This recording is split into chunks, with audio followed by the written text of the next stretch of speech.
But I think I'm doing okay tonight, and yeah, we'll give this a shot and see how it goes. Feeling a lot more coherent, feeling a lot more as though my uh, thoughts are going to be flowing better, and we will do what we can do. Also, this experience has made me think a little bit about how I'm going to do the streams, and I might be modifying some stuff. I don't care. We didn't get to do anything with the Brotherhood character last night anyway, so it's all fine to me. We'll stick with the Brotherhood guy. But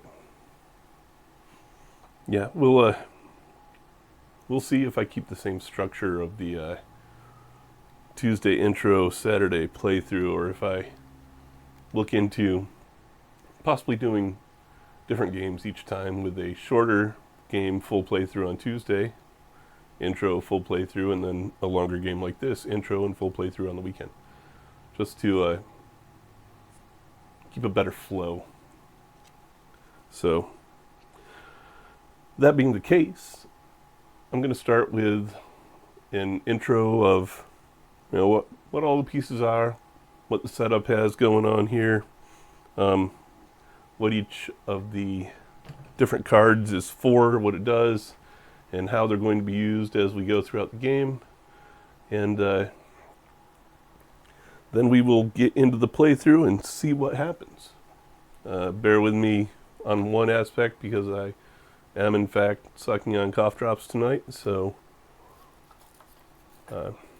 hopefully it won't be too awfully noticeable, but it is happening in case you do notice something. So, brief explanation of all the pieces and the setup of the game, okay? So, the pieces that we've got laid out here, this is a typical setup using the first scenario of the game, which is the Commonwealth, which is what the board game itself recommends you start with as the basic / introductory scenario. Okay, so of the pieces, you've got your map tiles here. You've got a certain number of named space tiles. So these are the tiles that are always going to start play face up. They're specific locations that match whatever scenario you're playing. Then you've got the green exclamation marks, which are the less dangerous tiles, and the red exclamation marks, which are the more dangerous tiles, showing your progression as you move across the play area throughout the game. And this play area is always going to be dictated by a layout on the back of your scenario. So every scenario's got its own map set up and its own play area, and you'll build the play area based on that, as well as up here at the top, making sure that you meet any of the starting conditions that are laid out on your card. For this particular scenario, the starting conditions are to stage 014, and stage just means put into play card 014, and place a token on Diamond City. The shield token for this particular scenario represents the Institute, whereas the star represents the railroad. Also on your scenario card, you'll see down the left side here, this green to red track of spaces. That's your influence track for both of the factions. So you've got both factions starting at the top in the lowest level of influence, and progressing down the track is one way that the factions can win the game instead of a player. If the factions reach all the way to the end point before the player gains enough influence for themselves, which for a single player game that number's 11, have to gain 11 influence. If either of the factions reach the bottom of their influence track before the players gain enough influence to win the game, players lose. So that's one of the lose conditions you can meet. The other lose condition, probably obviously, is having your player killed off. But we'll talk a little more about that in a little while. So The rest of the game setup, we have these tokens over here. These are enemy. So 5 different types of enemies. There's insects and wildlife, humanoids, automatons, super mutants, and big bad boss types. When you do your initial setup, some of your face-up locations are going to have markers on them, like the downtown Boston card here has that DNA helix on it, which is a super mutant marker. So when you do your initial setup, as you finish getting your space built, you randomly draw an encounter token. And see here in the CIT ruins, there's one for an automaton. And you're going to place that enemy token on the corresponding spots.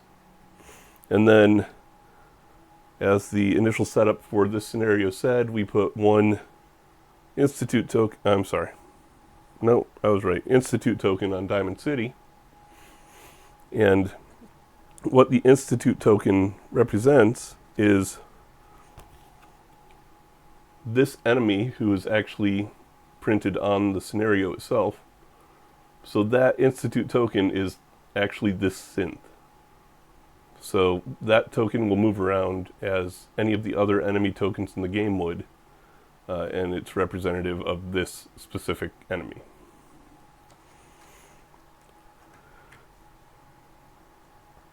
So that's the initial board setup. Then, as part of your setup, you want to take your unique assets, which are these. Unique asset cards are things like special weapons, special items, or most importantly of all, dog meat.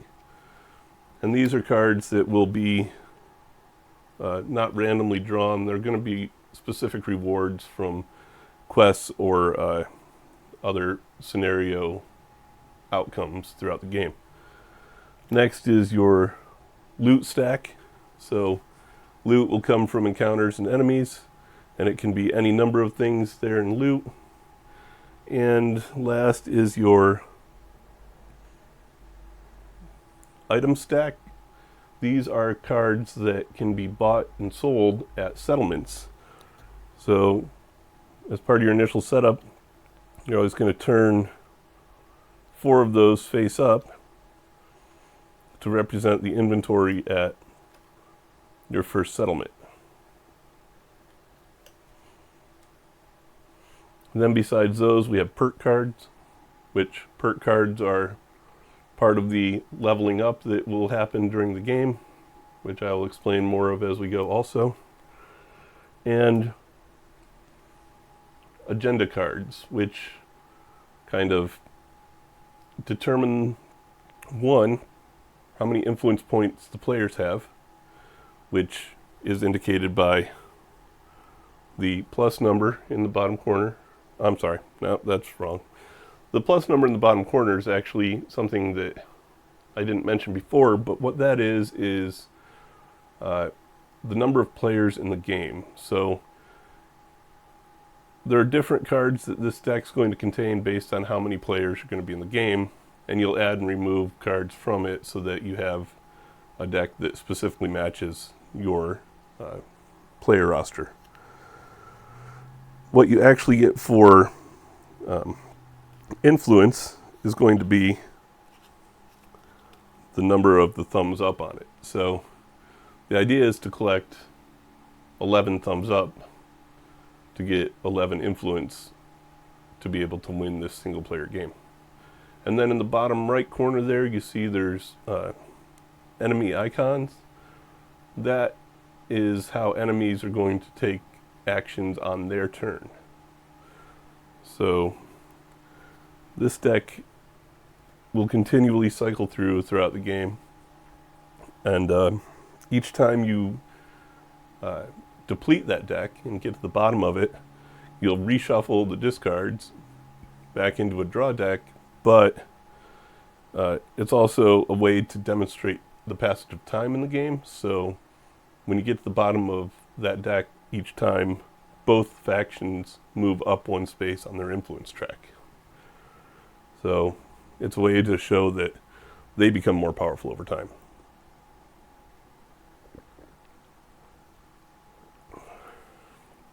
All right. So next up, we've got encounter cards.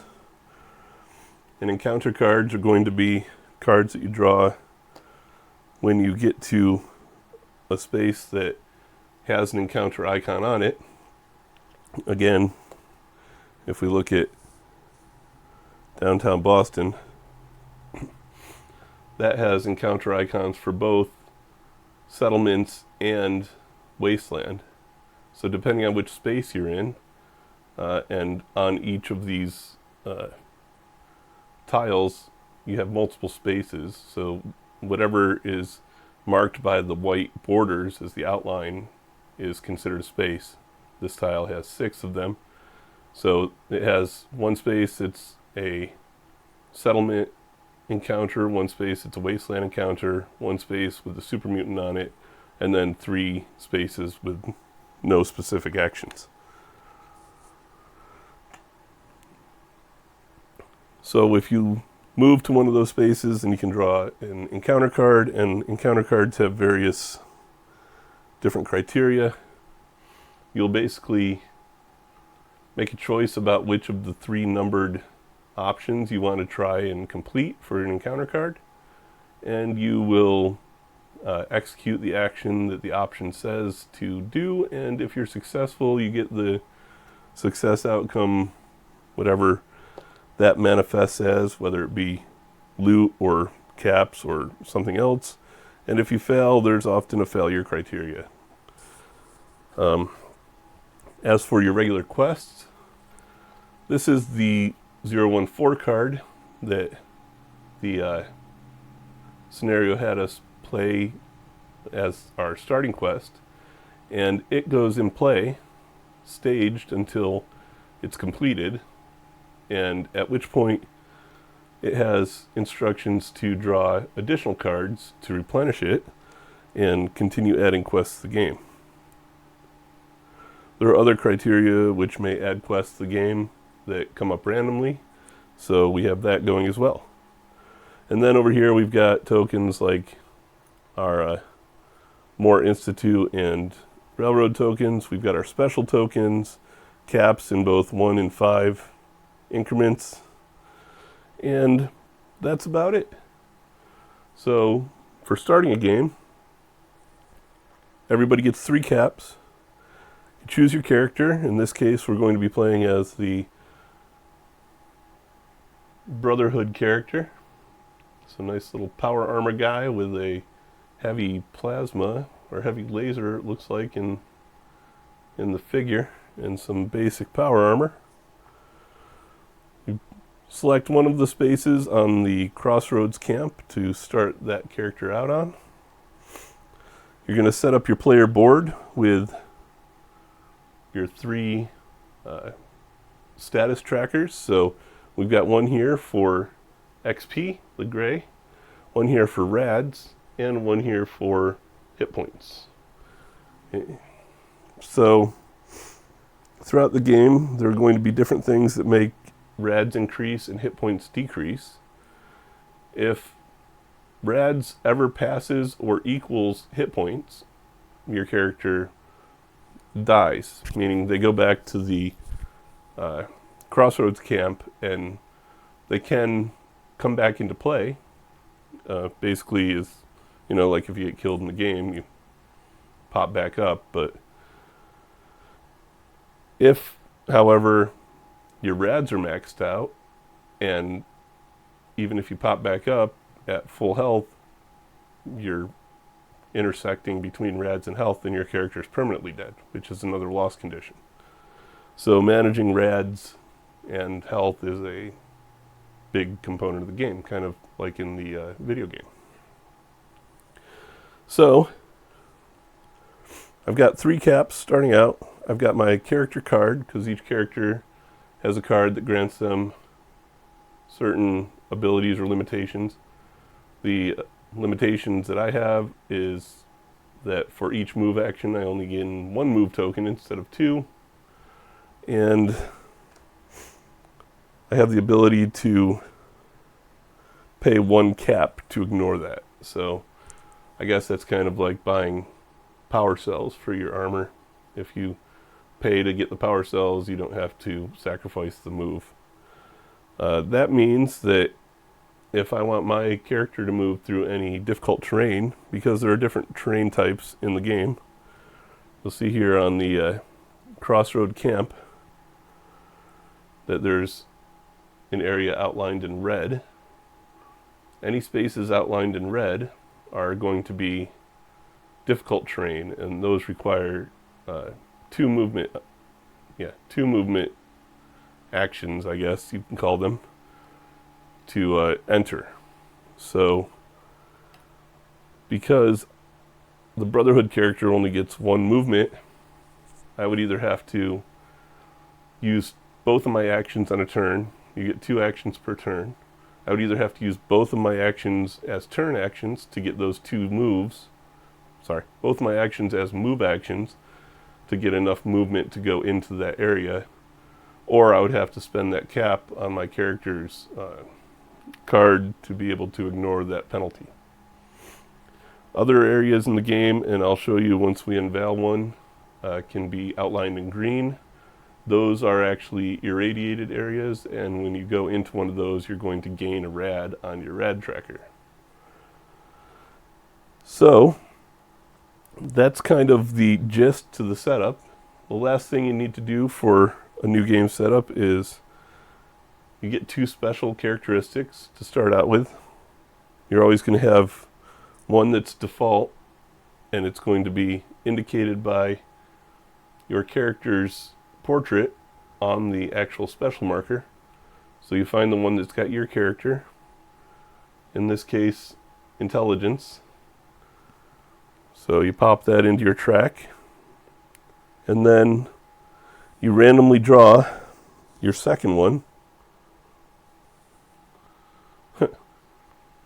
I thought we were going to throw things together and do something different than we did last night, and yeah, I drew perception exactly like I did last night. So I guess it's meant to be that we have perception as our second special indicator. So now I've got everything set up and everything we need to get started, except for one last piece, drawing 1 agenda card. So every character or every player in a game would draw an agenda card. Normally you'd hide it from the other players because, you know, you're all competing, but there are no other players, so I will just grab my agenda card and put it here.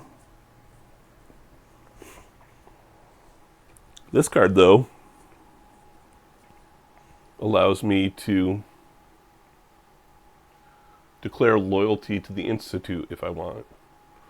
And declaring loyalty in the game means that you don't get attacked by enemies of that faction. But it's not something you have to do, and it's not something you have to do right away either. You can declare loyalty at any point, and you can also switch the loyalty if you decide to do so.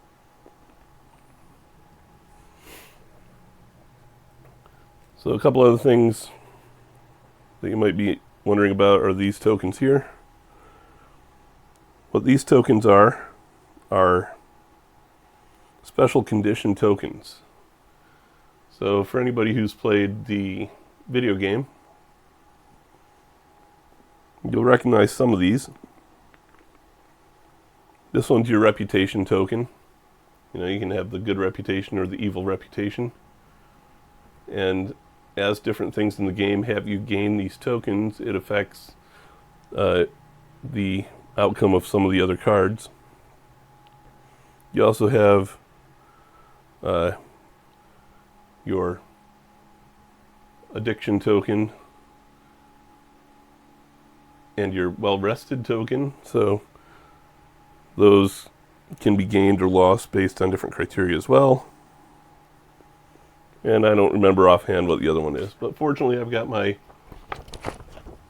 handy rules reference here because there are quite a few icons in the game, and to be perfectly honest, it would probably take me 150 playthroughs before I learned what all of them do. And I'm not quite there yet. So that last token was to indicate whether you're a synth or a super mutant, because you can become at various points a super mutant or a synth. So that's the basic gist of it. And we are all set up and ready to begin at this point. Like I said, you get 2 actions per turn. So those actions can be explore, which exploration means you can flip a tile that's adjacent to the space you occupy. You get move, which normally you'd gain 2 movement tokens for 1 move action, but as a Brotherhood outcast, I only gain 1. You can do an encounter,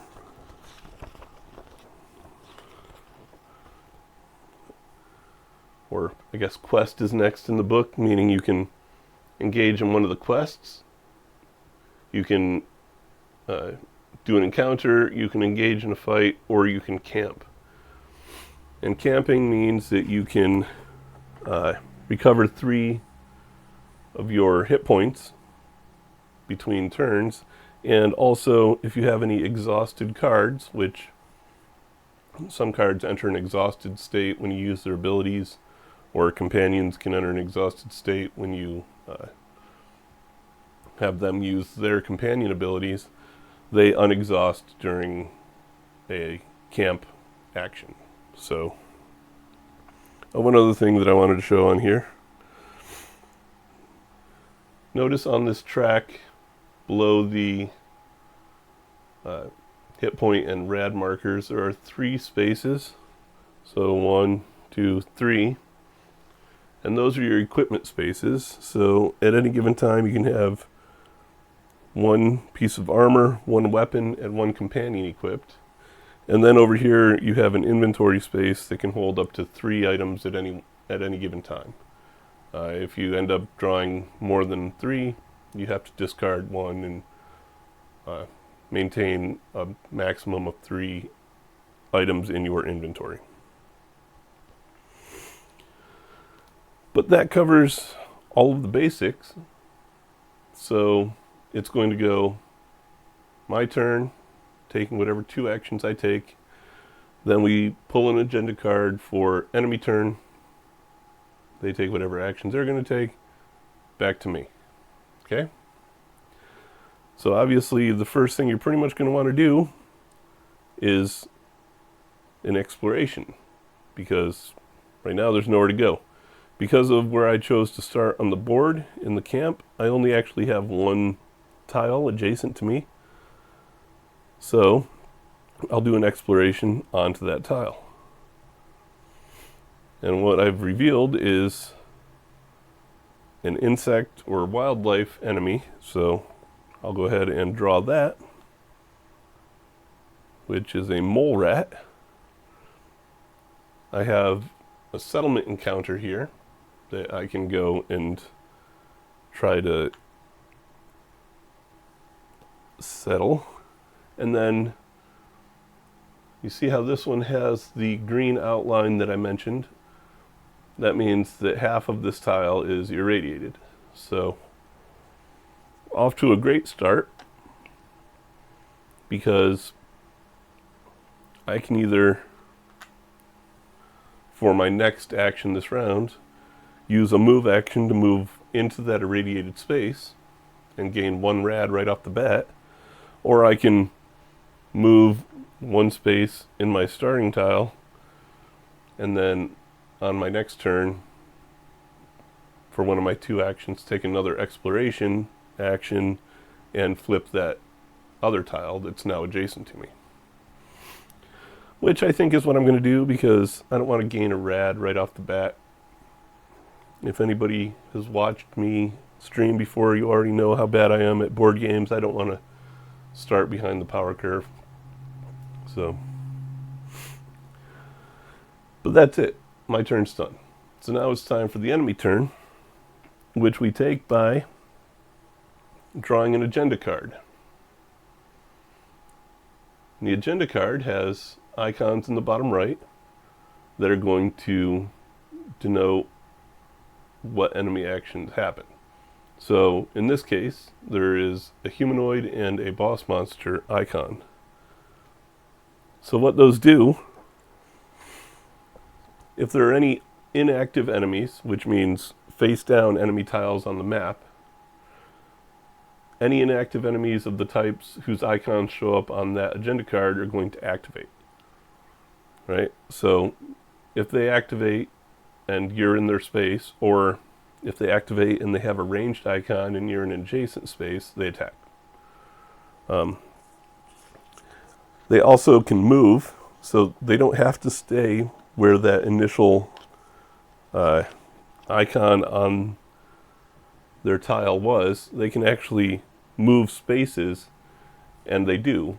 Each time you do their action and their icon pops up, enemies of that type are going to move one space toward the closest player.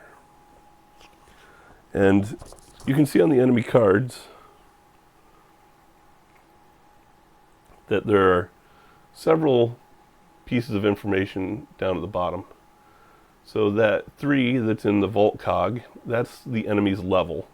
And it's also how many essentially hit points that enemy has. You're going to have to do 3 damage to take out a super mutant overlord. The next area is their vulnerable spot, which means when you roll your VATS dice, only die that match their vulnerability actually do damage. So I can roll arm, leg, and torso hits all day, and it won't even slow this card down. And then over in yellow is their abilities or their rewards. So taking this one out means you would get a loot card. But different enemies all have different indicators on them. So here's a list of what you would be seeing on the various enemy cards. Right? So armor means they get an extra hit before you kill them. Range means you don't have to be in the same space. You can be adjacent. Radiation means they give you rads. Things like that. So all the different enemies that you're going to be encountering as you go all have different abilities and different rewards for defeating them.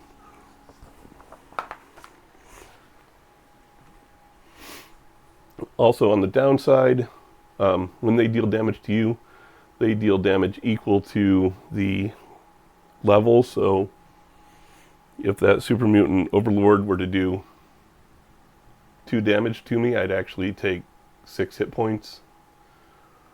But when I defeat him, I gain that many experience points. So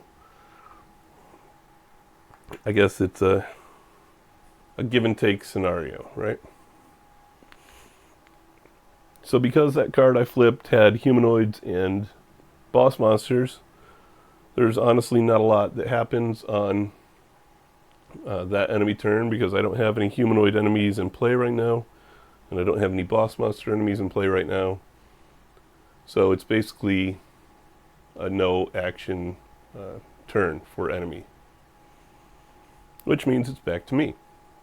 So for my first action, I'll go ahead and do an explore on this other tile. And here's where we find a red rocket station. It's a level 2 wasteland encounter, and it's also got a humanoid enemy space on it. So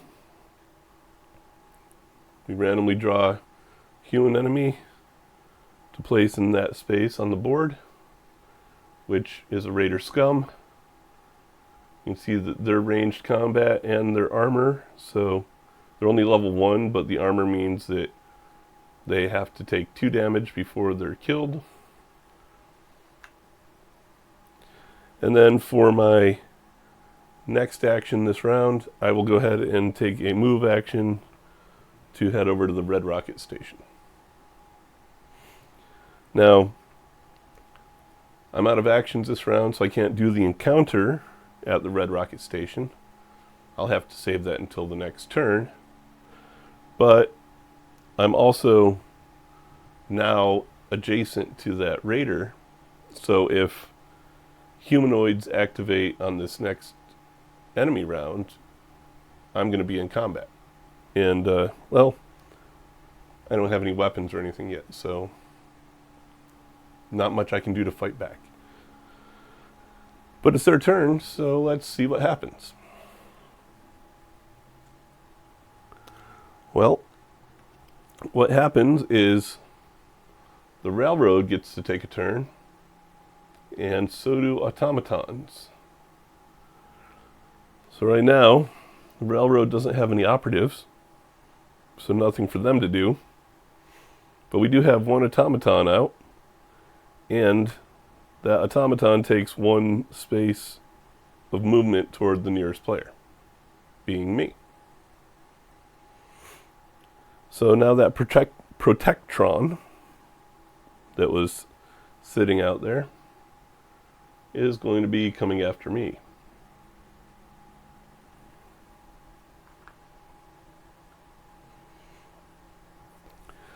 And then plays back to me. Yeah, I wish.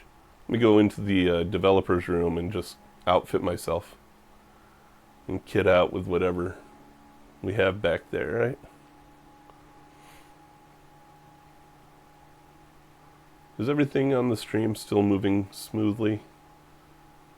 It's choppy on my end, although it says the bitrate and the connection are both good, so just want to double check, see what y'all are seeing out there. Alright, fair enough. Well, let me know if things start chopping out, because I don't know why it's stuttering on my end. Oh, well, yeah, that's the nature of your connectivity, right, Ten? So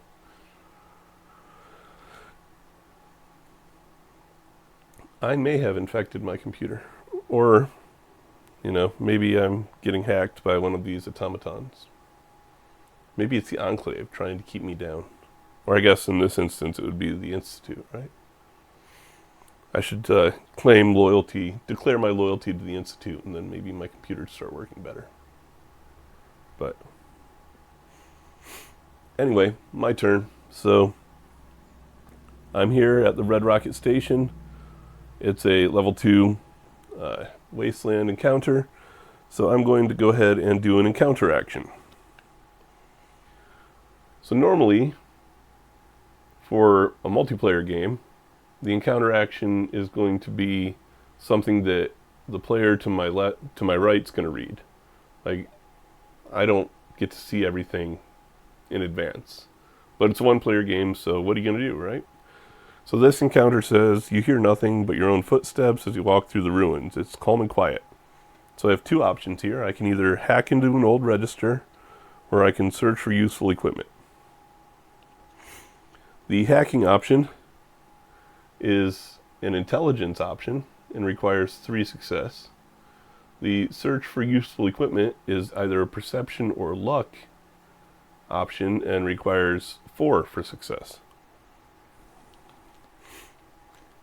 So, the way success and failure work are, as is so often the case, based on a roll of the die, which for me probably means automatic failure, right? Because that's how die work when I roll them. But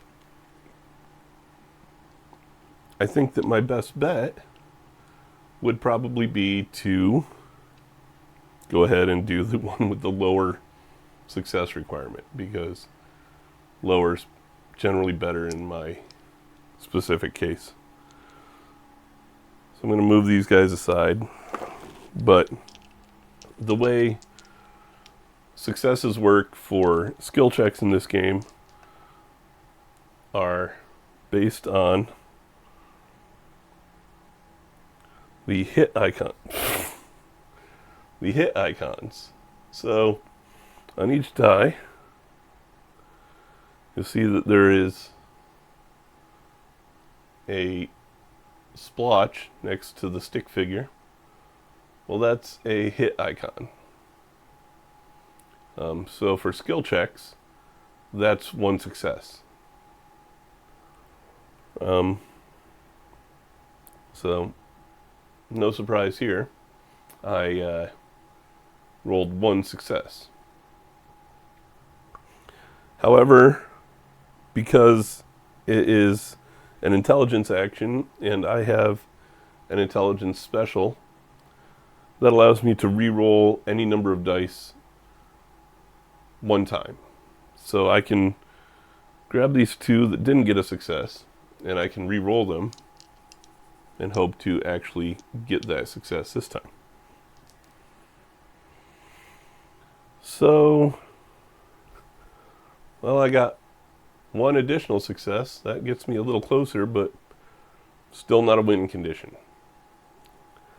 Which I wish I could say shocked me, but it doesn't. So, I fail. I fail the number one check there. And it says, before you're done, you hear voices drifting through the ruins. There's someone here. And now I have to draw and fight a humanoid. So, that encounter goes on the bottom of the deck. And I'm going to draw and fight a humanoid. Which, who wants to bet it's something terrible? A bounty hunter, level 2. Susceptible to hits in the arms and legs. If I beat him, I get... Maybe I will when it comes up. I can get perks as I level up in the game, so I'll look for that one. Although, yeah, there's got to be a luck one I can increase, right? But for now, I get to fight this guy. So, for fighting,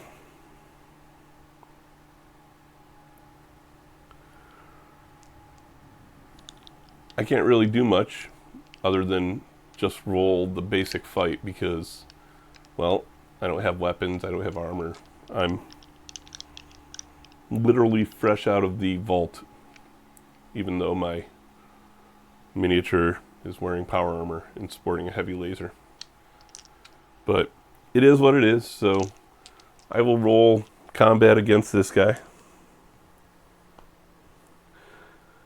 This time, I don't want those splotches, because the splotches when you're in combat are the number of times the enemy hits you.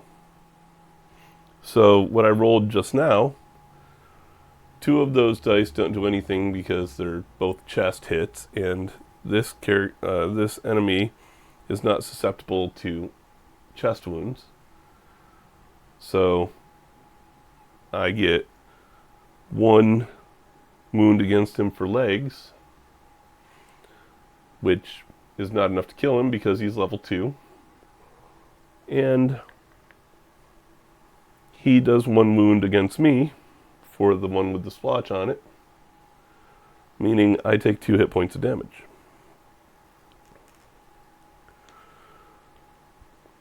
Also, wounds against enemies in this game don't carry over.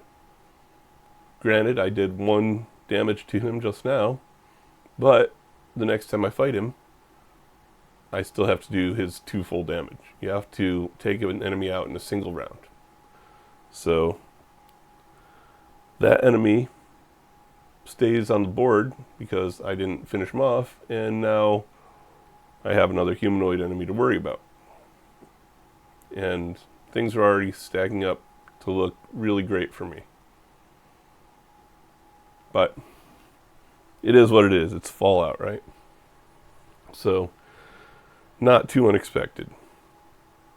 But I still have 1 action in my turn, so honestly, I'll probably just try to fight that same enemy again, because other than that, the only thing I could do is really move, and, well, at least if I fight him again, I stand a chance of beating him and getting to draw a loot card and potentially, increasing my fighting capability with maybe a weapon or some armor or something. So let's go ahead and try to fight him again.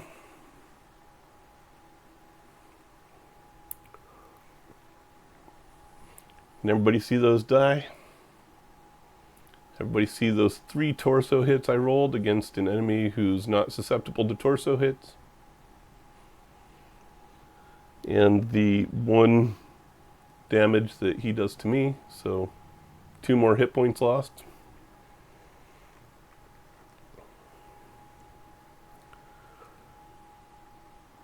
Yeah. So me and Dice, we just don't get along. I don't even know what to say about that. So yeah, that was my entire turn, losing 4 hit points, and now it's the enemy turn,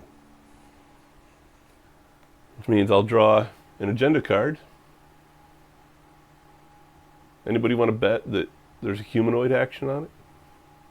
Or, I don't know, maybe oh yeah, no, humanoid. That would be great because they'd both get to attack me. Ready? No humanoid. We get an institute action, a wildlife action, and an automaton action. So the wildlife action means the mole rat moves toward me. The automaton action means, well, doesn't mean much of anything because that's unexplored space. I don't have a spot for that automaton to move into. So basically it just leaves me completely surrounded. And it's my turn again. So, what's everybody think? Try to take this guy out, move into the adjacent space, and try to take the other guy out, which that guy doesn't have any loot, so even if I take him out, I get the experience from it, but I don't get any loot, so he doesn't really increase my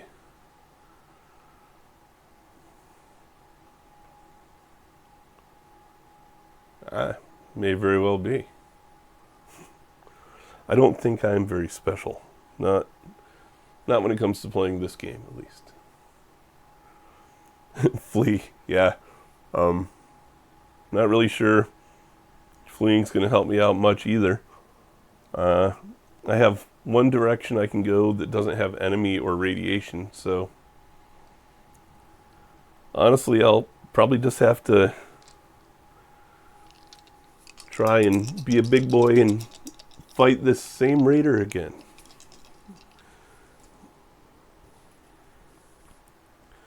And this time, oh, hey, look at that.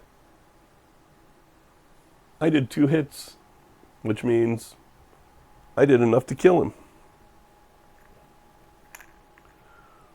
So, this guy, with his 2 damage, I did 2 arm hits on that roll. So that was enough to kill him. And I get to draw loot for it. So, I'll draw a loot card. And I got a copy of Astoundingly Awesome Tales. So, I don't have a luck special. So, because I don't, I can discard this during a camp action and gain 2 XP. So, that goes into my inventory.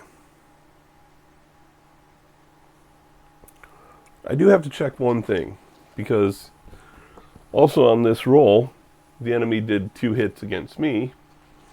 I need to see if in combat, if I kill the enemy if combat resolves before his attacks resolve.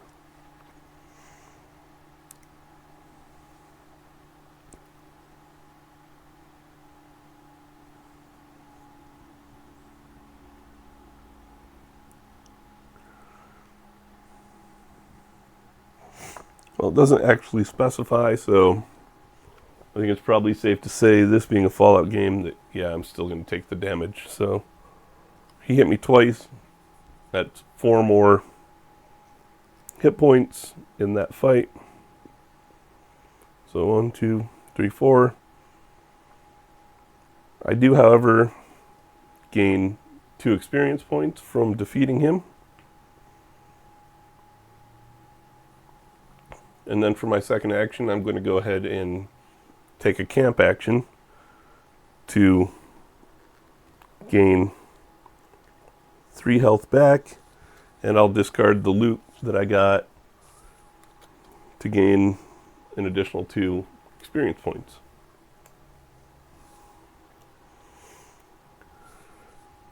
So, at least I'm a little better off than I was at the start of this turn.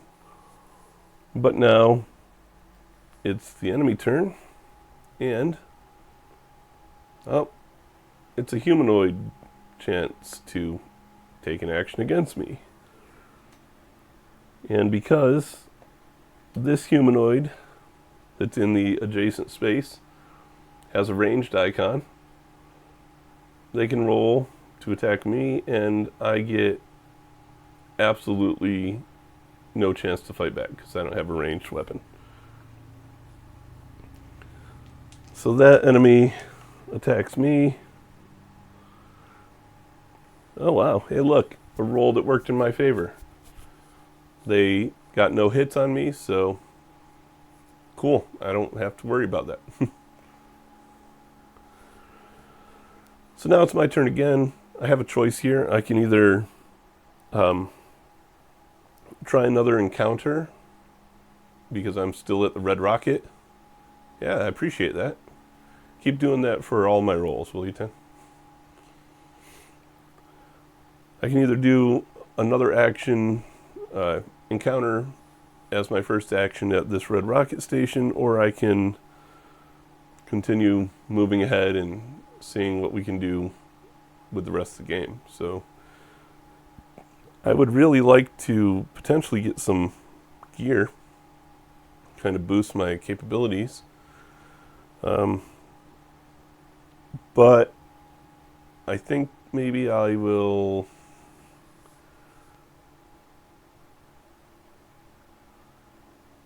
this is a tough one. What's everybody out there think? Do you guys think I should go see if I can take out that Raider scum in the adjacent space, or should I do another encounter action at the red rocket here?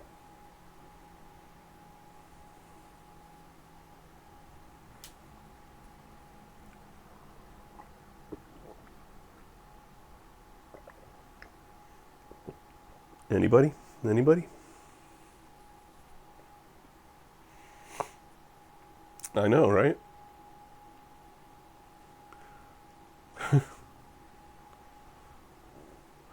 Not necessarily, only if they've got the loot icon on them, Slinky. So, see here in the yellow space on the enemy card, that little bag icon is loot. So if I defeat an enemy that's got the bag icon, then I get to draw a loot card. But neither of those enemies adjacent to me have the loot icon on them. So all I would get for attacking and defeating that enemy is XP, but leveling up is still a valuable commodity, just as much as loot probably. So, but 10 says go for the fight, so let's go for the fight. So I spend one of my actions this round moving, and a second action this round attacking this Raider scum, whose vulnerabilities are torso and head. And he's only level 1, so I only need to get a single successful attack against him. Oh, I'm sorry. He's also an armored enemy, so I still have to get 2 successful attacks against him. But let's see how that goes. Hey, 3 torso hits, so I was more than able to take him out. And he also got 3 hits against me, so I lose 3 hit points in the process. So 1, 2, 3. I gain an XP. This guy's gone. And that turns over. So it hurt, but I at least took him out and got that XP from it. So now it's their turn again. And fortunately, I don't have any humanoids to worry about anymore. And this card says Institute and Super Mutant enemies get to advance against me. So this Institute enemy advances. We don't have any, well, I guess we do have a Super Mutant. He can advance. And now it's back to my turn. Well, I don't want to fight that irradiated, or that mole rat because it's in an irradiated space, so I don't know if that is what the rule meant. I mean, that's a good question. I should probably clarify that. But it's not like there's an initiative in the game, so. But if I'm using range and, yeah, I don't know. I don't think there's really a sniper mechanic in the game, but there are sniper rifles you can get for equipment that have special abilities. So we'll see how that works out when we get to some of those pieces of equipment. But all right, so my turn. I will take an explore action, and I've unveiled a tile with a level 3 Raider Camp encounter, which is a Wasteland encounter, and a humanoid enemy. So, for the humanoid enemy, I just want to make sure that I didn't put the last one on top, but it's another Raider Scum. So Raider Scum goes there. And I will take a move action for my second action. Although the Raider Scum does have a ranged weapon, so now I'm within his attack range. So if the Raider gets, or if the enemies get a humanoid action on their turn, the Raider gets to attack me. But they don't. They only get a railroad action and a boss monster action. Neither of which have any tokens on the board. So nothing I have to worry about on that turn. So what I will do next is probably advance into this space with my first action. So there's a move to advance here. Then I can either fight the Raider Scum or I can do the Wasteland encounter. I can't hate the Red Rocket stations. That's where you find dog meat in Fallout 4. So, gotta love Red Rocket. The Raider Camp here, probably more of a wretched hive of scum and villainy. But I'll ask you all again, which do you think I should do on this turn? Should I take out that Raider Scum, or should I do the Wasteland encounter for this Raider Camp?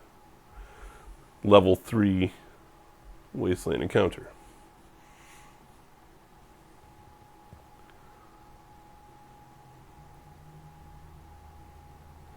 What's everybody thinking?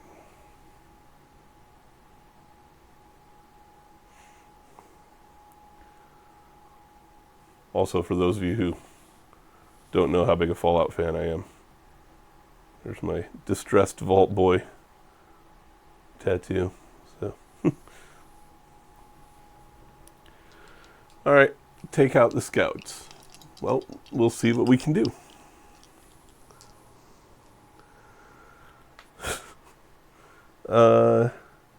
Yeah, the scout's susceptible to hits in the torso and head. And I rolled 3 leg shots. So none of those have any hits on them that I take, which means we both shoot at each other ineffectively. Like something out of a, I don't know, a bad Western. So yeah, that was my attack. Did absolutely nothing. And now it's the enemy turn again. So this time, only the super mutants get to move. Again, I can't really move the super mutant because I don't have any tiles adjacent to them exposed. Oh yeah, that was the one where they were like 5 feet away and shooting at each other and nobody was hitting anything. I couldn't pull it, but thanks for that, 10. So no enemy action that really hurt me that time. So now I get to take another turn and, well, let's see if we can take out that Raider scum this time. Or if I roll nothing but, I don't know, leg shots again. Oh, hey, all torso shots. Oh my God. All right, so the good news is, yeah, I took out the Raider scum. The bad news is he hit me for 5 hit points of damage in the process. So, yeah. 1, 2, 3, 4, 5. I gain 1 XP.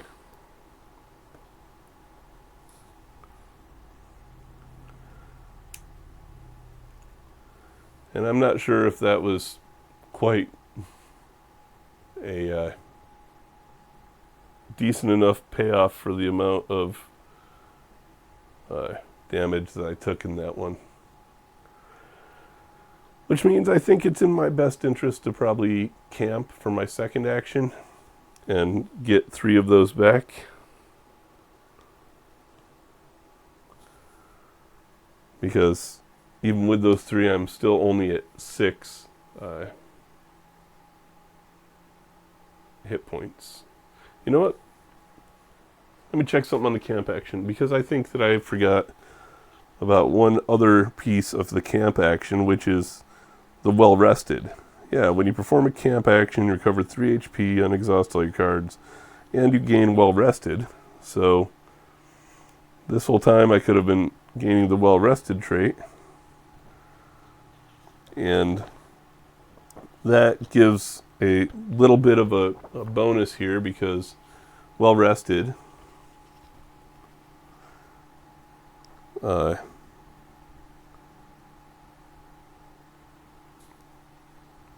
yeah, I can I can lose my well rested to gain a reroll, which would have been handy one of these previous times, but what are you going to do? I don't know if this is a classic Final Fantasy game. I haven't had to use any tents for the camp. So, or cottages. But good to know that I have that option for the well-rested in the future, at least, seeing as I forgot it the first time through. But now it's the enemy turn. We have a railroad and a super mutant move. No railroad on the board right now, and again, my super mutant down there is stuck, so he can just hang out. And now it's my turn. Yeah, that's buy your 99 tents, go out, grind until you're down to like half XP or HP, use a tent, grind, use a tent. Yep. Sounds all too familiar. But for my first action on this turn, I'll go ahead and do the settlement encounter, or I'm sorry, the wasteland encounter for that raider camp. And this wasteland encounter says, you know what?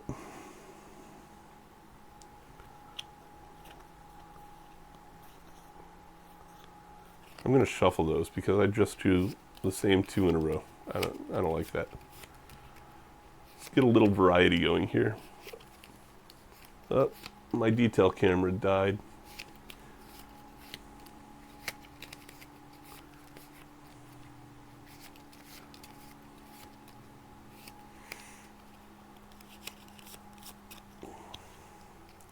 Guess you'll have to take my word for it on dice rolls now without that camera. But okay, that one's better. A new and different encounter so that I don't have to do the same thing again. This one says, as you pick through the ruins, you spot a figure on the ground. As you approach, you see that it's a dead man. He has no weapons or gear. What was he doing out here? I can either investigate the corpse or ignore the corpse and search. So I'll leave that up to you. What do you all think I should do? Investigate the corpse or ignore the corpse and search?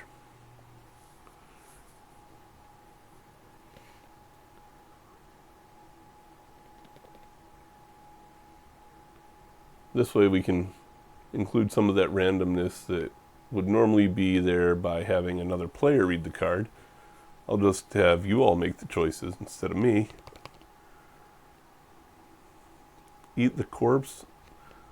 I think that the game does have a cannibalism perk in it, but... Alright, Slinky says search. So investigate the corpse. On the corpse you find a filthy, folded photograph of a man geared for war, standing next to a small boy and girl.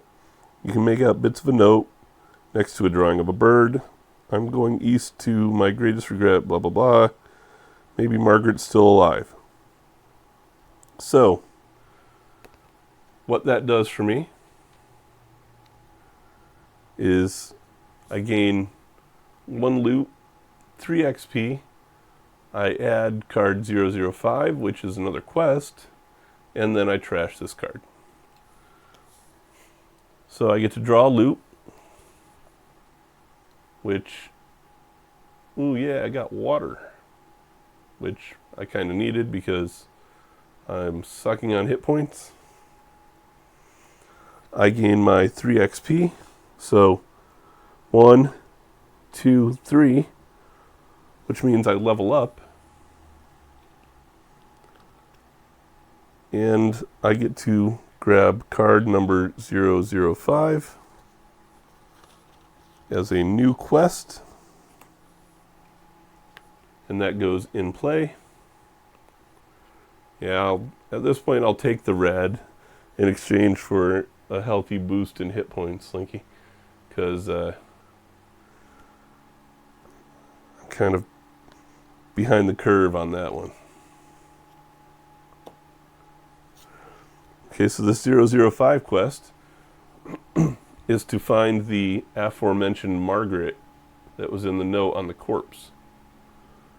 So this is one that I can try to execute as we go.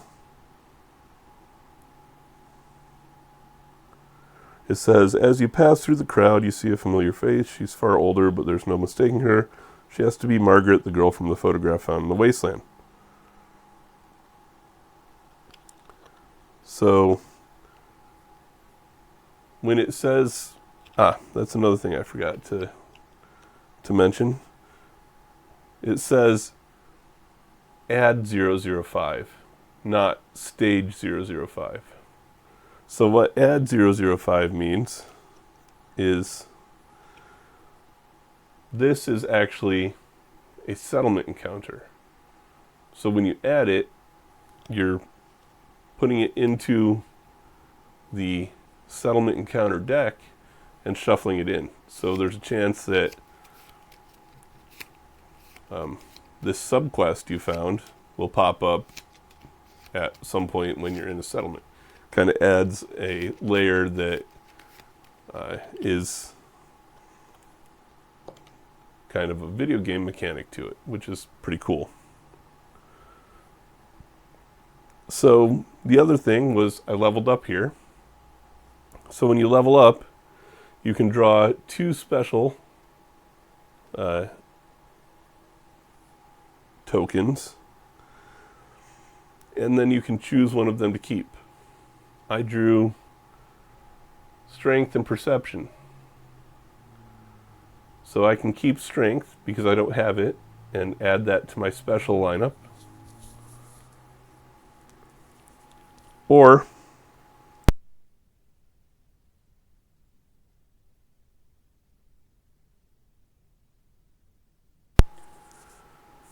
I can keep perception, and because I already have perception, I can trade out that second perception for a perk. So that's how you gain perks in the game. I think for this first level up, though, I'll go ahead and take the strength special, because having specials that match different quests and such means rerolls, and we all know I could use all the reroll help I can get. So that wasn't too bad for my first action this turn. No, I guess that was both actions, wasn't it? All right, well, enemy turn it is, I guess. And this time it's the creatures that get to make an action. So that means this mole rat's going to keep coming toward me. He's the only creature on the board right now. So back to my turn. I'll go ahead and use my water to gain 5 hit points back. Puts me up to 11, and then I gain 1 rad, which is fine because hopefully at some point I'll gain some kind of a rad away.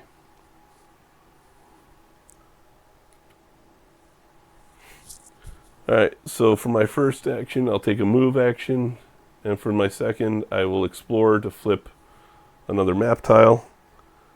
This one has a settlement, Ashbury Road, and a wildlife icon on it. So I add a new wildlife enemy to the map. In this case, it's a stingwing. So stingwing goes there. And now it's the enemy turn again. For this turn, humanoids, oh no. Humanoids and wildlife get actions. So, no humanoids, but this mole rat gets an action to move 1 space closer to me.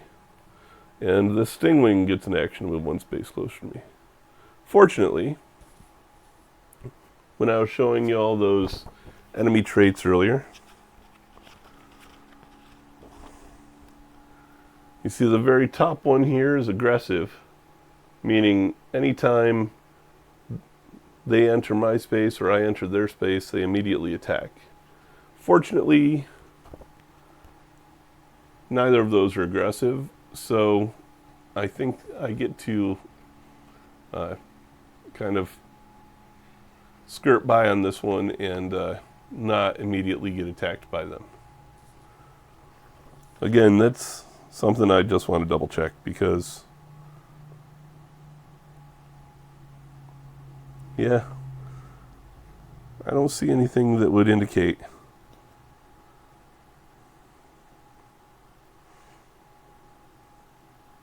Nope. They just get their move action. So if I were already in a space with one of them and they got their action, then they would attack. But because they're not aggressive, they don't immediately get to attack me just because they occupy my space. Well, Moira's all the way down in the Capital Wasteland. I'm up here in the Commonwealth. I don't know if her teachings have reached this far, Ten. But yeah, I'm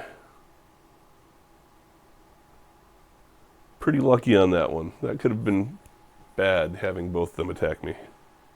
But now, as it's my turn again, I have two options available to me. I can either fight or I can move. So, what's everybody think? Am I still going to grind? Oh, that's a good point, but would you have moved all the way up to the Commonwealth? There are plenty of other spaces around the Capital Wasteland she could have moved, not just Megaton. Plus, she's ghoulified now. Maybe she went to the underworld. But, don't know. What's everybody vote for? Should I fight the mole rat, fight the stingwing, or move?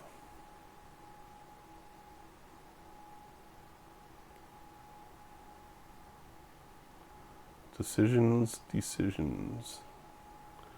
I'm back up to a whopping 11 HP, so...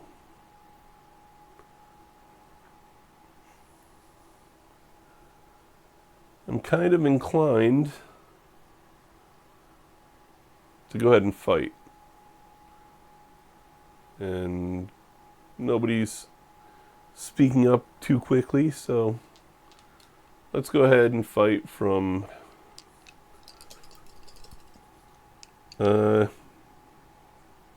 let's go strongest to weakest. So the stingwing is level 2. It's susceptible to head and torso hits. And it has no special abilities. So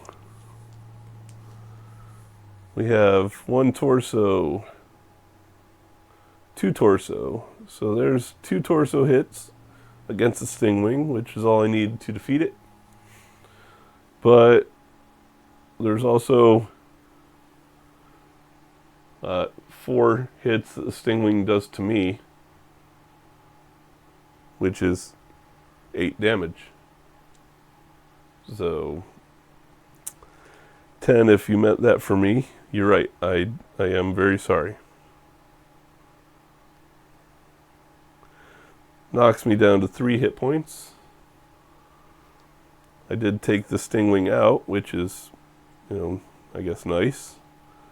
And I did get 2 XP from it.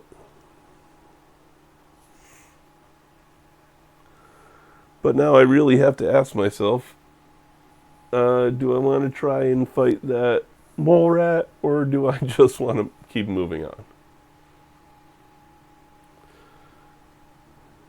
If I were to fight the mole rat and he did 2 damage to me, then I'd be respawning back at the Crossroads camp. So I can either fight, I can move, or I can camp again and at least get 3 HP back.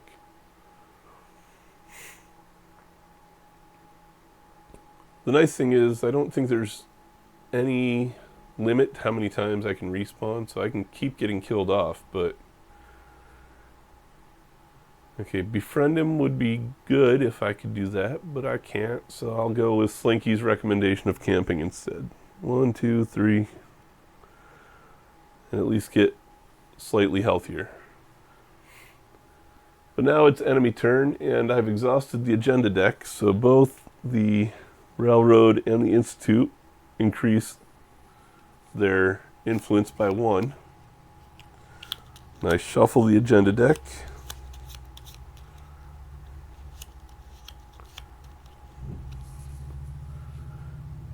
And enemy turn. 1 Institute. So the Institute moves. 1 insect and 1 automaton. So the automaton moves, and the insect's already in the same space I'm in, so insect attacks.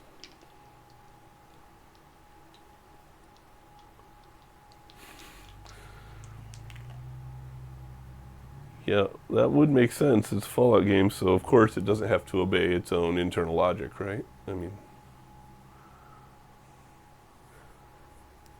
I just obviously don't have the right perks yet. 10.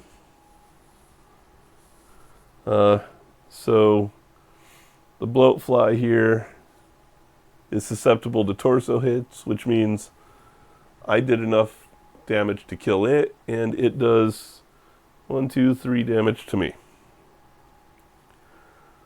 So good thing I camped last turn, Slinky, because I'm right back to where I was before I started.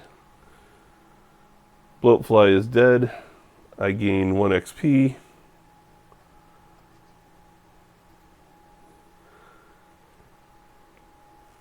And now it's my turn again. But I have both a synth and a protectron converging on my location. So I'm thinking I want to go ahead and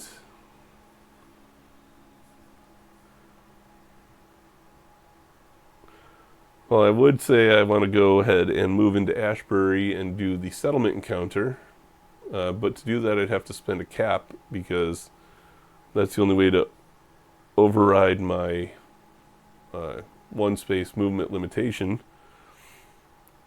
But then I only have 2 caps left for shopping. So kind of a tough decision here. Let's see. There is pretty much nothing in the store, which is up here, that I can buy for 2 caps. You can see Kate's in the store, but in order to get Kate, I have to have an evil reputation, which I don't. There's a plasma gun for 8 caps. There's a Radaway for 4 caps. And there is a Protectron, which I honestly don't even know what that icon on the Protectron is. But it certainly isn't a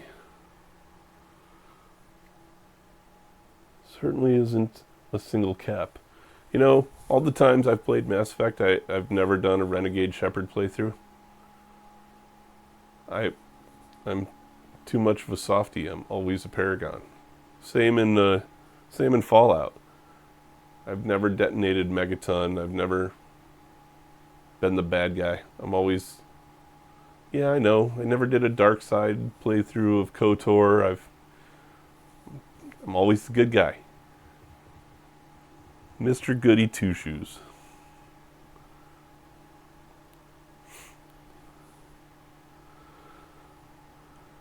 But yeah, I don't know what the best decision to make here is. I think I still want to go do the settlement encounter, even if I don't get to do any real shopping here.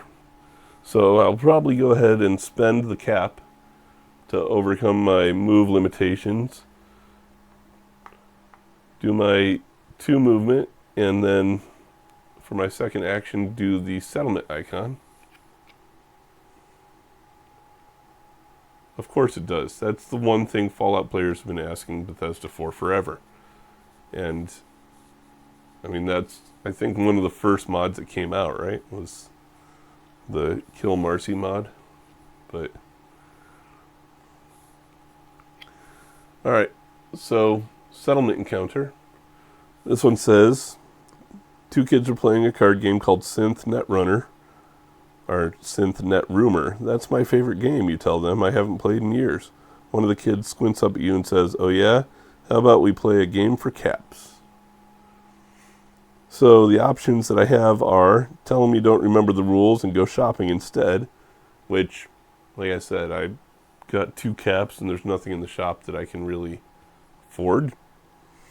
Or I can accept the challenge and need 4 successes with either an intelligence or luck special. So I'm not going to bother asking you guys. I'm just going to accept the challenge and See if I can roll 4 successes. Knowing me, shouldn't be a problem. Easy enough, right? Wow. It actually was easy enough. Look at that. I got 4 successes on my first try.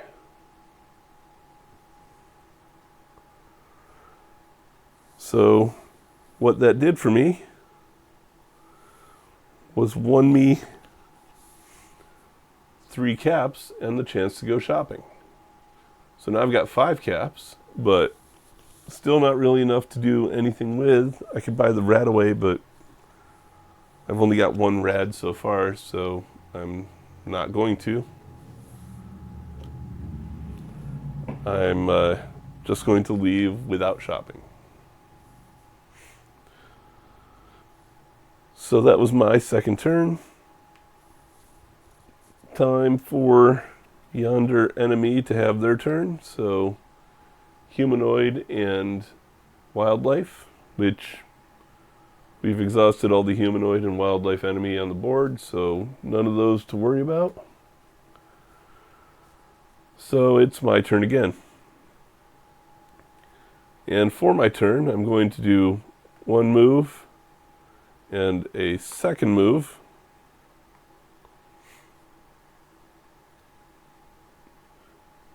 And so here's another question. So I do 2 move actions. Quest completion is an action by itself. So you get 2 actions per turn. One of them could have been quest, but I used both of mine on move. However, for this particular quest, the second success criteria is just reaching Diamond City, at which point the quest is supposed to resolve automatically. Do you all think that it should require an action for me to resolve that quest, or should I just get the benefits of it resolving just by reaching Diamond City? Because I think those auto-resolving quests should resolve regardless. Like, you shouldn't have to take an action for them. But that's my interpretation, I think. But then again, I guess my house rules, right? So, but that's cool because for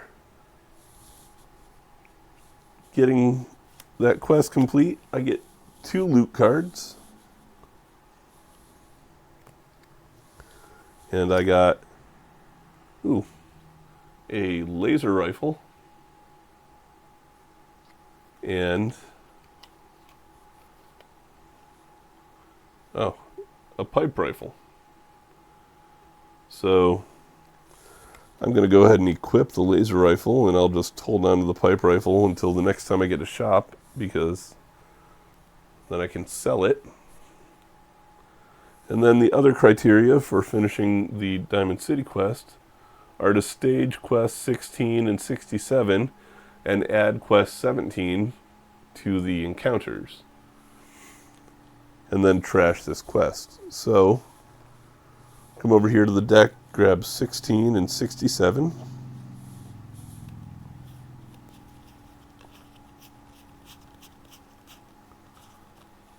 And those both stage, so those become quests that I can complete at any time. And then add 17 to the encounters. So 17 is a Wasteland encounter. So I'll add that to the Wasteland encounter deck.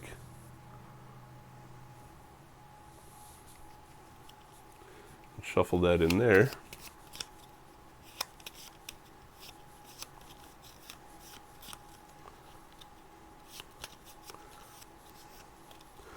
And then for the 2 new quests that are staged, we have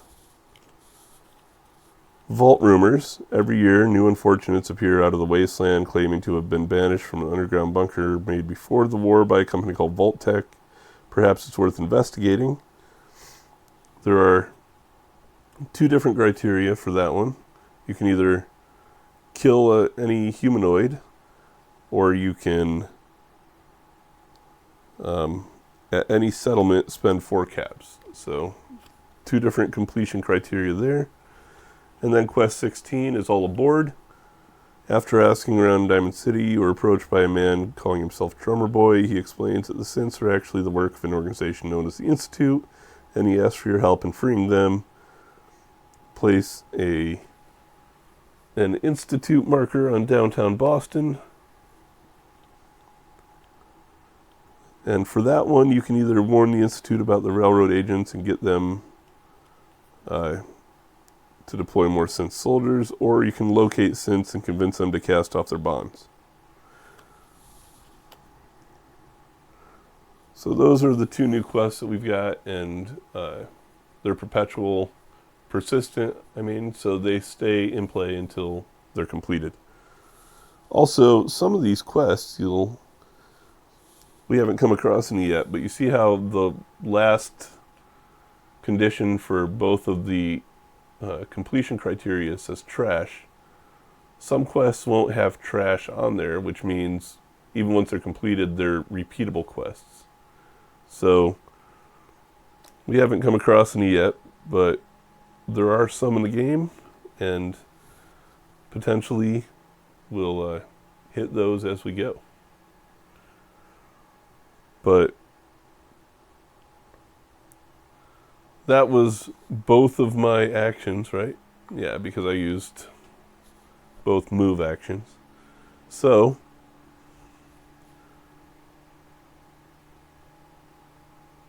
yeah, essentially, if you complete whichever of the 2 quest paths you choose. In some instances, that's a good point. In some instances, because I took the Diamond City path on this one, the one thing I forgot here was to adjust the influence. So, see, there's a star plus. That means by choosing Diamond City, the railroad actually gained an influence when I completed that quest. So now the railroad's ahead of the Institute as far as their position on the influence tracker.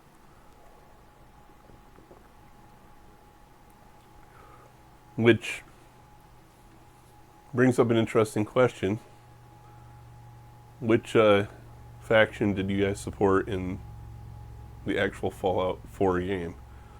Because I never supported the Institute. I think I did Brotherhood 1 playthrough, and I did...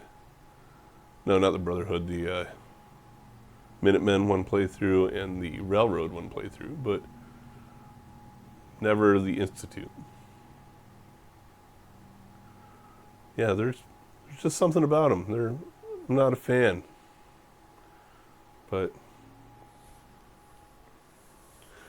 So I doubt I'd support them in the board game either. But we will see how it plays out.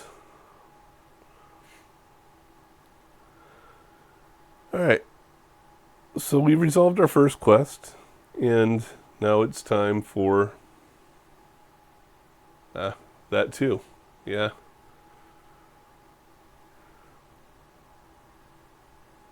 I don't know if I like any of the endings in Fallout 4 now that I'm thinking of it. Honestly,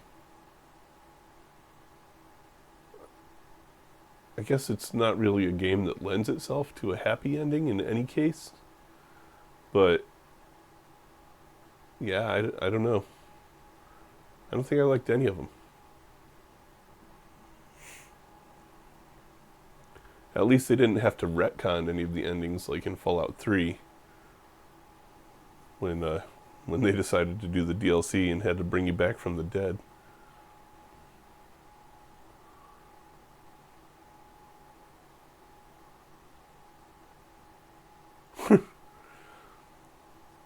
I'm not... Is that the official ending?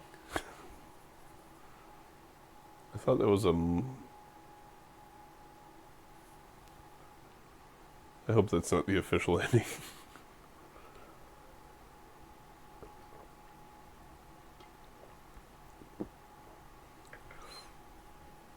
Oh well, whatever the case may be.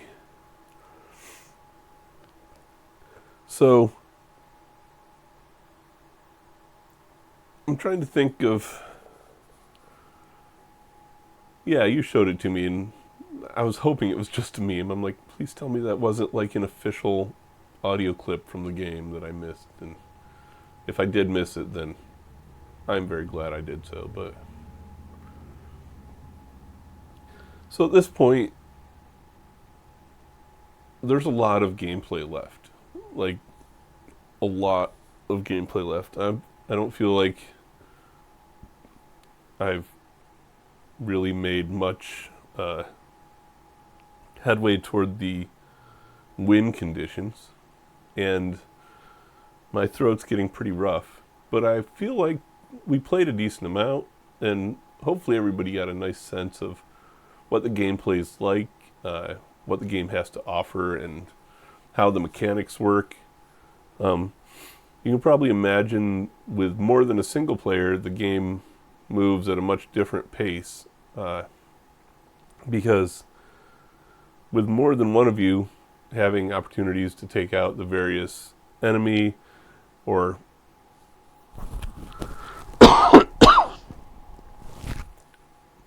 sorry about that,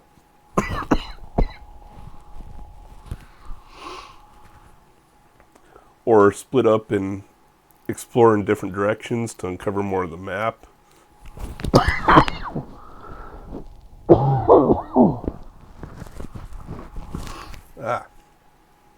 Just in time for a coughing fit. Sorry, bear with me a second.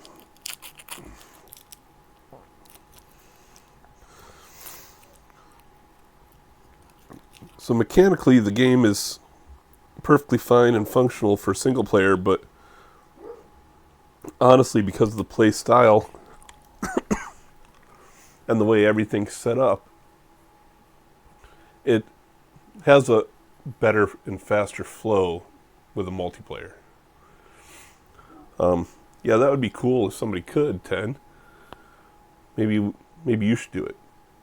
Tabletop Simulator's got a design mode in it. You could always go and make one for us. But I don't think Fantasy Flight does a lot of their games in digital releases. Most of their games seem to be board only. See, like,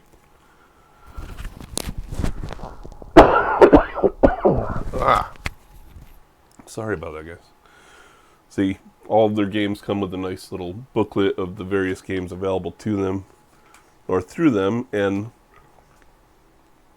a lot of these just don't have any kind of a digital equivalency, which is a shame because a lot of them are a ton of fun. I would love to have a digital version of Star Wars Destiny, which is a dice rolling deck builder,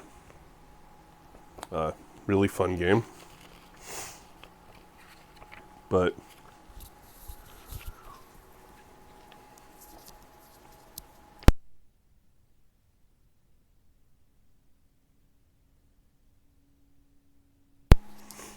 yeah, Fantasy Flight for some reason just doesn't seem to do the digital quite as much. But who knows? Maybe somebody will put one together for Tabletop Simulator or Tabletopia, whatever that other one is. And until they do, we can use a setup like this and maybe do some online play, over Discord or something.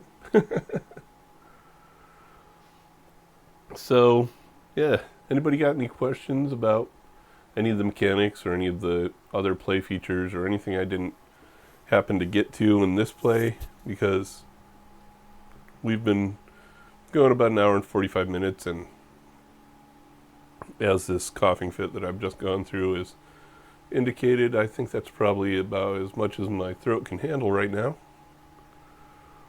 So, what do y'all think? Pretty fun little game, and especially for Fallout fans, because there's a lot of Fallout in it. But if you do have any questions, you know where to go to shoot them my way. I'll be happy to answer them. And like I said, I might be readjusting and doing, I think I'll do Tuesdays with shorter games and longer games on Saturdays. So that means this Tuesday, let's go ahead and try for the Ni no Kuni board game. That one doesn't take a terribly long time, and it was requested as one of the next up.